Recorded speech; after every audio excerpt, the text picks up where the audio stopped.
আমি দুর্গা ঠাকুরের যে পিছনের চারটি 8টি হাত হয় সেটি বান্ধার ফুল প্রসেস দেখাবো। তো ভিডিওটি একটু লম্বা হতে পারে, তো তোমরা ভিডিওটি না টেনে পুরো ভিডিওটি দেখো। আমি পুরো ডিটেলসে বলবো হাত বাঁধা থেকে শুরু করে হাত সেট করা এবং দুর্গা ঠাকুরের সঙ্গে সেই হাতগুলো লাগানো পুরো পদ্ধতিটি আমি দেখাবো। তো তোমরা দেখো। তো প্রথমে আমি এরকম কল নিয়ে নিয়েছি, কল দেখাবো। হ্যাঁ, তো কলগুলো এরকমভাবে নিচে যখন নিব আমি তখন একটু কম বেশি করে নিতে হবে, ঠিক আছে? এখানে বেশি থাকবে মাঝখানটায় আর এদিকে কম থাকবে, কিন্তু কম বেশি করে আমাকে নিতে হবে, সবাইকে নিতে হবে এরকম, ঠিক আছে?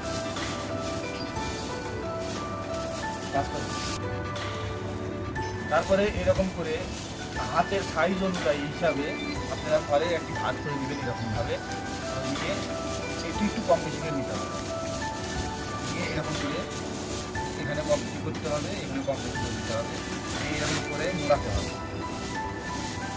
মোড়ায় পায়ে পাটা নিচে দিয়ে পায়ের উপরে রেখে যতটা টাইট করা সম্ভব ততটা শক্ত করে বাঁধতে হবে। মুখটি একদম কাঠের মতো কিংবা লোহার মতো করতেই হবে সেরকম কোনো ব্যাপার নয়, যতটা শক্ত করা যায় করতে হবে।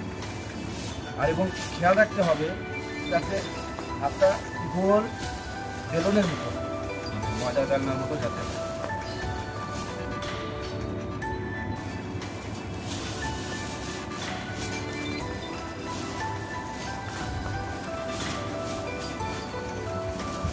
তো আমার এই অবধি হাতে সাইজ করলে পারেই হবে।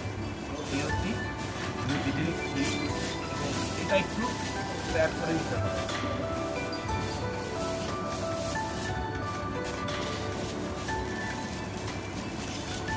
ঘরের মাথাতে দুভাজ করে এরকম করে হাতের উপর বসো, যেটা বেলুন সেটা আমি বানাবো। তোমরা সম্পূর্ণ ভিডিওটি দেখো, আমি পুরো প্রসেস দেখাচ্ছি। আর ভিডিওটিকে লাইক কমেন্ট করে বলবার কেমন হচ্ছে আর তোমাদের কী টাইপের কী বিষয়ের উপরে ভিডিও চাই সেটা আমাকে চ্যানেলটির সাথে দিব। এইরকম আরও অনেক ইনফরমেটিভ ভিডিও, প্রতিমা তৈরি সব কিছু ইনফরমেটিভ ভিডিও আমি আনবো চ্যানেলটির সাথেই।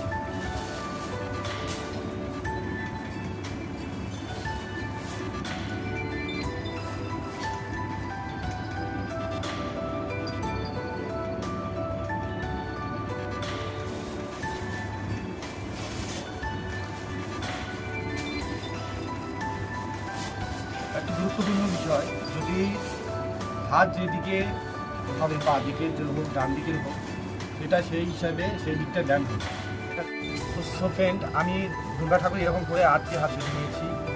এটা বেসিক্যালি দুর্গা ঠাকুরের বাঁ দিকের হাত হবে, ঠিক আছে? দুর্গা ঠাকুরের বাঁ দিকের হাত হবে। আর যখন ডান দিকে করতে যেতাম তাহলে এটা হাতের যে চেতনটা এটা এদিকে ঘোরানো হতো, ডান হাতের সঙ্গে এটা মিলছে।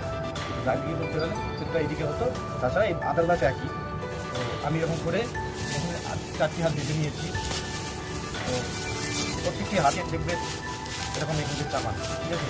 তো এবার উপরে যে হাতটা হবে, উপরের হাতের থেকে সবসময় নিচের হাতটা 2 থেকে 3 আঙ্গুল 4 আঙ্গুল ছোটো হবে, তাহলে ব্যাপারটা এরকম রাউন্ড চলে আসে। তো এরকম করে আমি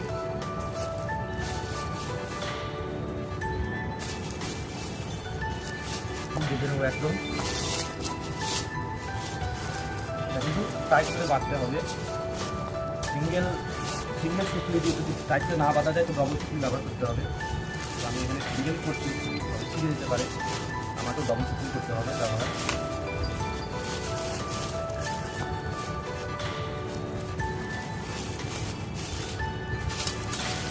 হয়তো যত পাতলা রাখবেন তত ভালো, তাহলে হাতগুলো মনে হবে যে হাতের থেকে বের হচ্ছে, ঠিক আছে? গোগলতলা দিয়ে বের হচ্ছে। আর এগুলো বেশি মোটা হলে মনে হবে কোমরের থেকে পেটের থেকে বের হচ্ছে। এরকম করে আমি আরও 2টি হাত একসঙ্গে লাগাবো, 2টির সাথে একটি 3টির সাথে একটি 4টি, এরকম করে আমি লাগিয়ে দেবো। তো ফ্রেন্ড, এভাবে আমি 4টি হাত বেঁধে নিয়েছি একসঙ্গে খুবই টাইট করে। আপনারা এর থেকে বেশি টাইটও করতে পারেন, আমি এরকম করে নিয়েছি। তো তারপরে আমি বাঁশ দিয়ে বানানো এই ডিমটাকে এরকমভাবে লম্বাভাবে মারবো, ঠিক আছে? তাতে আমার পরবর্তীতে সুবিধা হবে।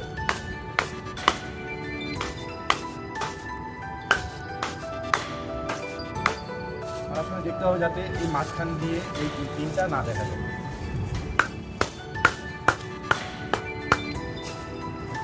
একটু বড় হলে লেগে থাকলে অসুবিধা নেই, পরে কেটে দেওয়া যাবে। এইভাবে এটা হলো দুর্গা ঠাকুরের বাঁ দিকের হাত। এরকমভাবে ডান দিকের 4টি হাত আমি বেঁধে নেবো, তারপরে উপরে চেক করা হবে। আর চেক করার সময় এটা একদম খুবই ইজি হবে, শুধু একজনকে এরকমভাবে ধরলে আর একজন পিছন থেকে এই পাশে যেরকম পিনগুলো এরকম মেরে দিলে পাই ঠাকুরের বডির সঙ্গে ঠিক আছে।